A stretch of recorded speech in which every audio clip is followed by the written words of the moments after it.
The question we have before us today is a good one. Okay. The question is, does Matthew 16:3, does it teach for us today, those of us who are living in today's time, does it teach us that we ought to be looking for a sign of Jesus's second coming? Interesting. Looking for a sign. That is a popular subject today. Mhm.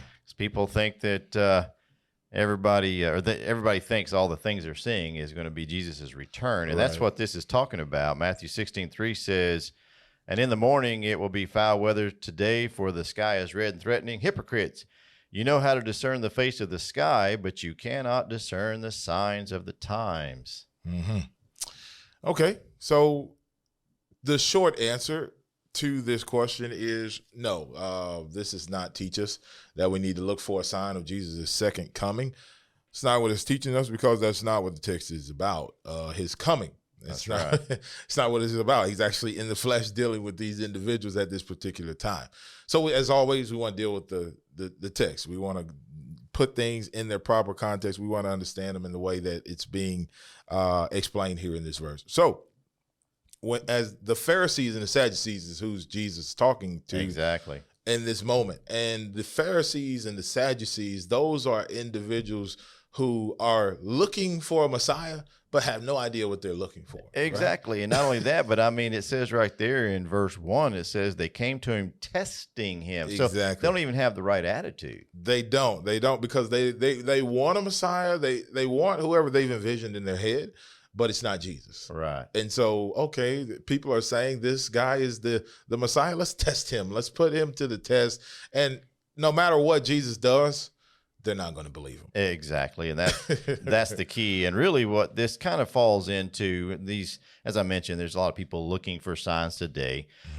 Jesus gave us the answer. So to answer the question of should we be looking for a sign? Well, Jesus himself said in Matthew 24, when he's talking to his own disciples, 36. he says, 36, you know it, but of that day and hour, no one knows Yes. but my Father in heaven. That's right. Right. So nobody knows when he's coming back, but so we're not looking for a sign. In this text, Jesus is rebuking them because you can discern what the weather might be on today or tomorrow, and certainly we can in today's time as well.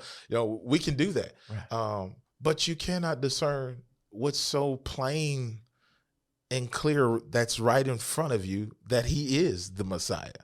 Exactly. It's like that's the whole point of that text is not really dealing with him looking for signs. It is that they're not recognizing him. They're rejecting him, and they're fulfilling prophecy in the process. Right. So they're rejecting him. And you think about it, even going back to Moses. You know, Moses was one who, how did he prove himself? He gave signs, and the Lord, by way of the Lord making that happen. And then people were able to have that faith and able to believe. In this situation, Jesus has done, not he's going to do it just because they say do it, but he's already done enough. Right. He's already done enough. Right. I mean, how many more signs do we need to do? And that's one of the things that always I find interesting is they keep saying that, even to the point, let him come off the cross and we'll believe him. Oh, yeah. It's like, no. You're not going to believe him. And listen, the most important thing as far as looking for a sign is what Jesus said in Matthew 24, verse 44. Whenever he said, therefore you also be ready, for the Son of Man is coming at an hour when you do not expect him. Right. So don't look for a sign. The main thing is just be ready. Be ready for him to come, and make sure we're living according to his will and obeying his gospel. Amen.